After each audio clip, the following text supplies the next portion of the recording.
गड किल्ले म्हणजे मी मगाशी म्हटलं तशी ढेकळं नाही आहेत ती फक्त बरोबर. मातीची. ते पवित्र जागा आहेत.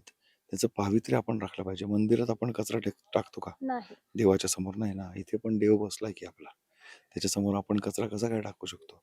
आपण कसं प्लास्टिक फेकू शकतो? निसर्गाची हानी होते. पुरातन वस्तूंची, वास्तूंची हानी होते. तर या सगळ्याचा विचार आपण इथे येताना केला पाहिजे. गांभीर्याने यायला पाहिजे इथे.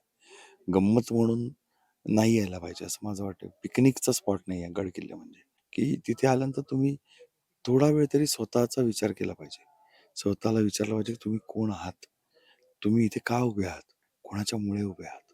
आणि तुम्हाला ही ओळख कोणी दिली? तुम्हाला उत्तर मिळेल छत्रपती शिवाजी महाराज. आणि ते उत्तर मिळाल्यानंतर मग तुमची जबाबदारी तुम्हाला कळायला लागते. तुमची जबाबदारी वाढते आणि मग तुम्हाला या असल्या थिल्लर गोष्टी सुचत नाहीत. की इथे येऊन आपण विविध प्रकारच्या सेल्फीज काढूया हं. किंवा इथे येऊन काय फोटोशूट विविध करूया. वास्तूंचा गैरवापर करूया. नावं लिहूया दगडांवरती किंवा वास्तूंवरती नावं लिहूया. या गोष्टी चुकीच्या आहेत. त्या नाहीच केल्या पाहिजेत आणि यासाठी मी फार पर्टिक्युलर आहे. शिवरायांच्या चरित्रामध्ये आपण पाहिलं तर योगायोगाने 8 या आकड्याला आपल्याला खूप महत्त्व आलेलं हो. दिसतं.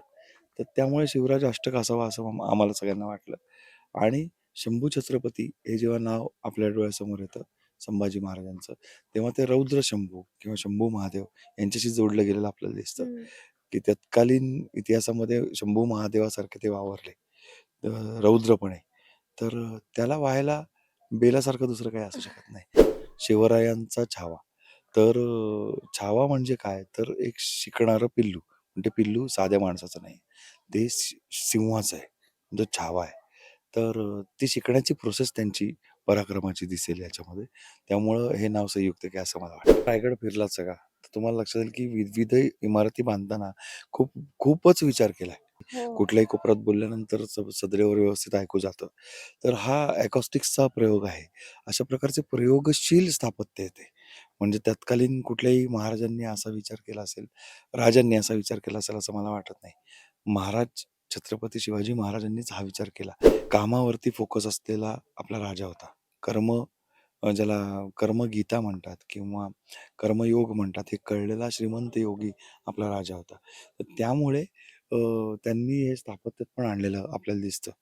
दरबार असेल, बाजारपेठ असेल, जगदीश्वर असेल. जगदीश्वराला तुम्ही आत्ता या उन्हामध्ये जाऊन बसा. हं. किती थंड वाटतं तिथे तुम्हाला अनुभवायला आहे. तर या सगळ्या इमारती बांधताना हिरोजी इंदलकरांना त्यांचं ज्ञान मदतीला घेऊन महाराजांनी चमत्कृती निर्माण केल्यात अक्षरशः. तर त्याचा विचार केला गेला पाहिजे. मला वाटतं की किमान आपण एवढं तरी करू शकतो, की एखाद्या स्थापत्यशास्त्राच्या महाविद्यालयाला अ, आपण हिरोजींचं नाव तर देऊ शकतो. पण तेही आपल्याला होताना दिसत नाही. तेव्हा वैषम्य वाटतं. नमस्कार मंडळी, मी नेहा प्रभू तुम्हा सगळ्यांचं मनापासून स्वागत करते मीडिया टॉक मराठीवर. शिवरायांचा छावा हा बहुचर्चित चित्रपट आहे आणि त्याचा जो ट्रेलर आहे तो काल आपण सगळ्यांनी पाहिला आहे आणि आज सर आम्हाला रायगड किल्ल्यावर घेऊन आले आहेत. माझी पहिली वेळ आहे आणि तुम्ही निमित्त ठरता ज्यामुळे आम्हाला किल्ल्यावर यायला मिळतं. आता सुदैव म्हणावं की काय दुर्दैव आहे की आम्ही येऊ शकत नाही, पण एक योग असतो की तुम्ही आणता म्हणून मला तरी यायला मिळतं बाबा. तर आज ज्या वेळेला मी किल्ल्यावर आले, तर सगळ्यात आधी खूप थँक यू. कारण आम्ही आज हे पाहिलं, की आम्ही ज्या वेळेला चढत येत होतो, तेव्हा 25-26 वर्षापासून आमचे गुडघे दुखत होते. पण 90 वर्षाचे आजोबा होते आणि ते चढून आले होते. हा अनुभव आम्हाला खूप वेगवेगळे अनुभव मिळाले. म्हणजे इथल्या काकी असतील, ज्या इथे ताक विकतायत किंवा अशा वेगवेगळ्या माणसांनाही आम्ही भेटलो. सो हा अनुभव जो तुम्ही आम्हाला दिलाय त्यासाठी थँक आणि सगळ्यात महत्त्वाचं म्हणजे इतिहासाच्या पुस्तकाच्या बाहेरचा इतिहास जो तुम्ही या चित्रपटांच्या माध्यमातून आमच्या समोर आणताय त्यासाठीही थँक तर सगळ्यात आधी सांगा, की मी तर पहिल्यांदा आले आहे, पण तुमचा खूप अभ्यास आहे यावर म्हणजे मगासपासून आम्ही पाहतोय. तर तुम्ही किती वेळ आला असाल? मी असं मोजलं नाहीये खूप. पण खूप आधीपासून येतो. लहानपणापासून येतो खरं तर. आणि त्यामुळे 100 पेक्षा अधिक वेळा आलो असेन. बापरे! कारण रायगड हा श्रद्धेचा भाग आहे. तितकाच प्रेमाचा भाग आहे. ओढ आहे रायगडाविषयी प्रचंड प्रमाणात. कारण शिवतीर्थ आहे ते. आपले छत्रपती शिवाजी महाराज इथं बसून राज्य करत होते. संभाजी महाराज इथे बसून राज्य करत होते आणि त्यांनी संपूर्ण हिंदुस्थानामध्ये मराठा, हिंदू या नावाचा जयघोष करवला सगळ्यांच्या आपल्या पराक्रमाने. ते सगळं या ठिकाणाहून घडलं. हम्म. त्यामुळे हे फार मोठं स्थान आहे आपल्या सगळ्यांसाठी. हे गड-किल्ले म्हणजे नुसती मातीची ढेकळं नाही आहेत. बरोबर. गड-किल्ले म्हणजे त्या पराक्रमाचा इतिहास आहे. त्या पराक्रमाचे साक्षीदार आहेत. त्यामुळे इथे आल्यानंतर मला जे होतं ना, की अ, हे पिकनिकचं स्थान नाहीये. हो. त्यामुळे तू जे म्हणलीस त्यातला एक भाग बरोबर आहे, की इथे यायला योग लागतो. हो. तुमचं पुण्य लागतं.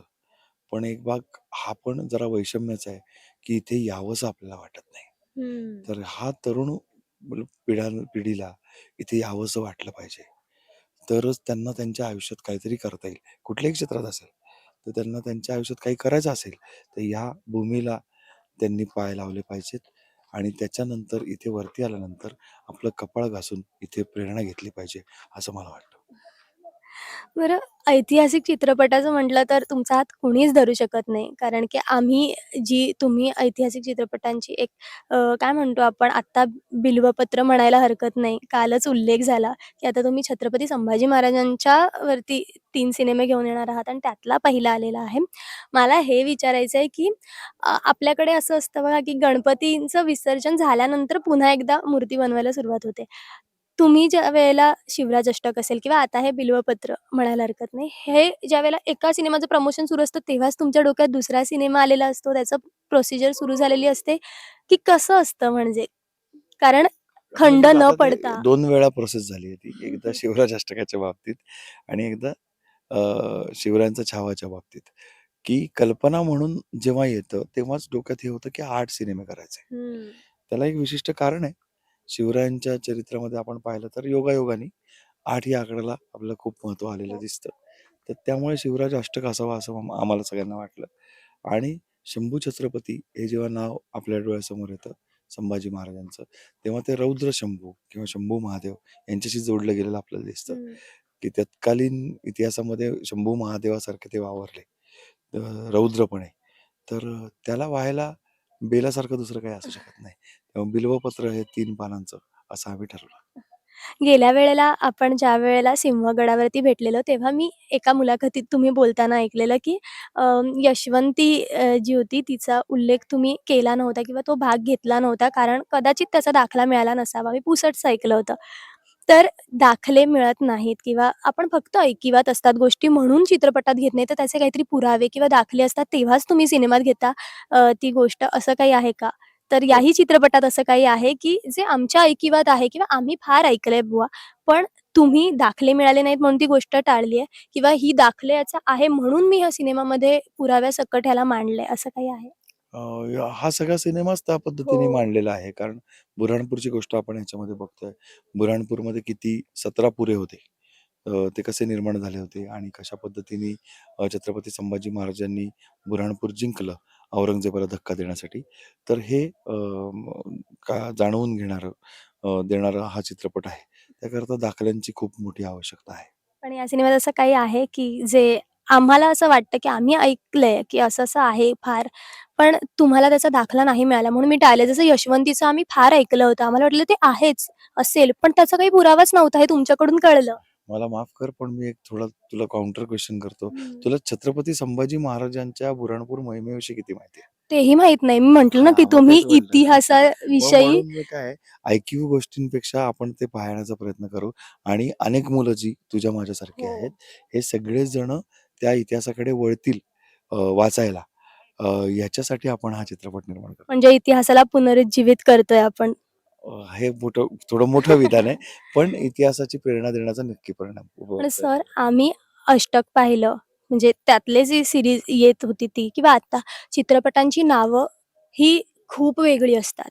शिवरायांचा छावा हे नाव कोणी फायनल केलं किंवा कसं हेच नाव, कसं याच्यावर शिक्कामोर्तब झाला? हा संपूर्ण क्रिएटिव्ह कॉल होता. हां. निर्मात्यांनी आधी हे ठरवलेलं होतं नाव आणि नंतर मला त्यांनी विचारलं, की "हे नाव तुम्हाला कसं वाटतं?" मी त्याला होकार दिला स्वाभाविकपणे. कारण माझ्या सिनेमाची जी कन्सेप्ट आहे, संकल्पना आहे, ती त्या नावातनं पूर्णपणे बाहेर येते. हो. छावा ज्याला म्हणतो आपण, शिवरायांचा छावा. तर छावा म्हणजे काय? तर एक शिकणारं पिल्लू. म्हणजे पिल्लू साध्या माणसाचं नाही. ते सिंहाचं आहे. जो छावा आहे. तर ती शिकण्याची प्रोसेस त्यांची पराक्रमाची दिसेल याच्यामध्ये. त्यामुळं हे नाव संयुक्त आहे असं मला वाटतं. ज्यावेळेला आम्ही ट्रेलर आणि टीझर पाहिला ना, त्यामध्ये छत्रपती शिवाजी महाराज आणि छत्रपती संभाजी महाराज या पिता-पुत्रांचा एक संवाद होता आणि त्यामध्ये ते ऐकताना असं वाटलं ना, की म्हणजे जेव्हा महाराज शंभूराजेंना सांगत होते, की ही काही हे सिंहासन काही अनागोंदी राज्यकारभाराचं सत्ता केंद्र नाही, असं जे काही ते सांगत होते, असं वाटत होतं कुठेतरी ते आपल्याला एक प्रजा म्हणून निर्देश करतायत, कुठेतरी राजकारण्यानं पण एक निर्देश केला जातोय. ज्यावेळेला म्हणजे हे सगळं ज्यावेळेला पाहतो, की महाराजांचं ते राज्य, ते त्यांचं स्वप्न, ते स्वराज्य आणि आत्ता आपण जे पाहतोय, जे आत्ता चालू आहे, असं वाटतं, की ते राज्य, ते स्वराज्य पुन्हा यायला हवं. तशा पद्धतीचा राज्यकारभार व्हायला हवा. कारण आपले महाराज मला वाटतं मी ऐकलेलं, की ते खूप बेस्ट इंजिनिअर. मी खूप आपल्या मॉडर्न भाषेत बोलते, पण ते इंजिनिअर खूप असं म्हणजे आपलं स्थापत्यशास्त्र आम्ही आत्ता मगाशी खाली गेलो होतो. तिकडे इतकं थंड वाटत होतं जमिनीच्या खाली. ती सिक्रेट रूम होती. सो खलबतखाना ज्याला म्हणतात. कारण की बरेचसे नवीन प्रेक्षक आहेत, जे लहान-लहान आहेत, त्यांना कळू नये म्हणून मी इंग्रजी भाषेत म्हणते. तर खलबतखाना होता तो, जिथे तुम्हाला तर ठाऊकच असेल. तर तिथे आम्हाला असं वाटलं, की खूप गरम होईल, गुदमरायला होईल, पण तसं नाही झालं. तुम्ही म्हणता त्याप्रमाणे, की स्थापत्यशास्त्राचं एक खूप मोठं उदाहरण हे आपले किल्ले आहेत. सो याविषयी ऐकायचं स्थापत्यशास्त्र तुम्ही जर रायगड फिरलात सगळा, तर तुम्हाला लक्षात येईल की विविध इमारती बांधताना खूपच विचार केलाय. हो, जसं राजदरबारामध्ये तुम्हाला आता मी तो प्रयोग सांगितला किंवा दाखवला, की हो. कुठल्याही कोपऱ्यात बोलल्यानंतर सदरेवर व्यवस्थित ऐकू जातं. तर हा अकॉस्टिक्सचा प्रयोग आहे. अशा प्रकारचे प्रयोगशील स्थापत्य आहे ते. म्हणजे तत्कालीन कुठल्याही महाराजांनी असा विचार केला असेल, राजांनी असा विचार केला असेल असं मला वाटत नाही. महाराज छत्रपती शिवाजी महाराजांनीच हा विचार केला. कशा प्रकारचं ते स्थापत्य असावं, कसं माणूस बसल्यानंतर त्याचं काम पटपट व्हायला पाहिजे. कामावरती फोकस असलेला आपला राजा होता. ज्याला कर्मगीता म्हणतात किंवा कर्मयोग म्हणतात, हे कळलेला श्रीमंत योगी आपला राजा होता. तर त्यामुळे त्यांनी हे स्थापत्यात पण आणलेलं आपल्याला दिसतं. दरबार असेल, बाजारपेठ असेल, जगदीश्वर असेल. जगदीश्वराला तुम्ही आत्ता या उन्हामध्ये जाऊन बसा. हं. किती थंड वाटतं तिथे तुम्हाला अनुभवायला येईल. तर या सगळ्या इमारती बांधताना हिरोजी इंदलकरांना त्यांचं ज्ञान मदतीला घेऊन महाराजांनी चमत्कृती निर्माण केल्यात अक्षरशः. तर त्याचा विचार केला गेला पाहिजे. मला वाटतं की किमान आपण एवढं तरी करू शकतो, की एखाद्या स्थापत्यशास्त्राच्या महाविद्यालयाला अ, आपण हिरोजींचं नाव तर देऊ शकतो. पण तेही आपल्याला होताना दिसत नाही. तेव्हा वैषम्य वाटतं. आम्ही आत्ता पाहिलं, की खाली वीट होती त्यांच्या नावाची आणि आम्ही तिथे नमस्कार करून आलो. खरं तर याविषयी फार माहीत नव्हतं, पण तिथे गेल्यानंतर आम्हाला गोष्ट कळली, की असं होतं आणि मग त्यांच्या नावाची वीट लावली गेली. सो ह्या सगळ्या गोष्टी तुमच्यामुळे आम्हाला कळतायत. बरं आत्ता हे विचारायचं आहे, की मी जेव्हा कलाकारांशी आपल्या चित्रपटातल्या वेगवेगळ्या कलाकारांशी ज्यावेळेला गप्पा मारल्या, त्यावेळेला त्यांच्याकडून ना एक सगळ्यांकडून वेगवेगळ्या वेळेला मारल्या गप्पा, पण त्यांच्याकडनं हे आलं, की सर आम्हाला एक शिस्त सांगतात, की कलाकारांनी या पात्रातनं बाहेर पडल्यानंतर पण बाकी वावरताना कसं असलं पाहिजे, कारण की हा इम्पॅक्ट पडतो प्रेक्षकांवर, ते त्या ह्यानी बघतात तुम्हाला. सो ह्या नियमांबद्दल जे असतं किंवा गडावर वावरतानाचे नियम असतील किंवा इथले तुम्हाला काय वाटतं? कारण या गडावर फिरताना ज्यावेळेला मी पाहिलं, खंडित झालेली मूर्ती पाहिली किंवा इथे लोकं येऊन सर्रास कचरा टाकतात, त्यावेळेला खूप वाईट वाटतं. सो जे नियम आहेत खास ज्या बाबतीत तुम्ही खूप पर्टिक्युलर आहात आणि हे प्रत्येकाने असायला हवं, ही दक्षता प्रत्येकाने घ्यायला हवी, जी तुम्ही कलाकारांनाही तितकीच नेमून देता, आम्हालाही देता, त्याविषयी ऐकायचंय. नाही, गड किल्ले म्हणजे मी मगाशी म्हटलं तशी ढेकळं नाही आहेत ती फक्त बरोबर. मातीची. ते पवित्र जागा आहेत. त्याचं पावित्र्य आपण राखलं पाहिजे. मंदिरात आपण कचरा टाकतो का? नाही. देवाच्या समोर नाही ना. इथे पण देव बसलाय की आपला. त्याच्यासमोर आपण कचरा कसा काय टाकू शकतो? आपण कसं प्लास्टिक फेकू शकतो? निसर्गाची हानी होते. पुरातन वस्तूंची, वास्तूंची हानी होते. तर या सगळ्याचा विचार आपण इथे येताना केला पाहिजे. गांभीर्याने यायला पाहिजे इथे. गंमत म्हणून नाही यायला पाहिजे असं माझं वाटतं. पिकनिकचा स्पॉट नाही आहे गड किल्ले म्हणजे. दुर्दैवाने आपल्या सगळ्यांचा समज तसा करून गेला, की चला सहलीला आपण तिथे जाऊया. माझं म्हणणं आहे सहल हरकत नाही म्हणायला त्याला, पण ती अभ्यास सहलच असली पाहिजे. शैक्षणिक सहल. शैक्षणिक नाही, अभ्यास सहल असली हं. पाहिजे, की तिथे आल्यानंतर तुम्ही थोडा वेळ तरी स्वतःचा विचार केला पाहिजे. स्वतःला विचारलं पाहिजे, की तुम्ही कोण आहात?